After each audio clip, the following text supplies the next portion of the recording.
Good morning, everybody.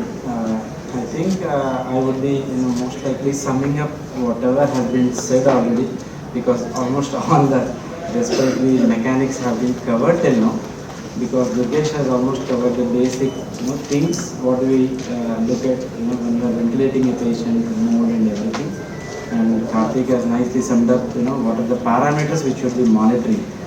But here I would just like to add some more element to it, where we are coming with newer concepts, where we started looking at different variables rather than the traditional variables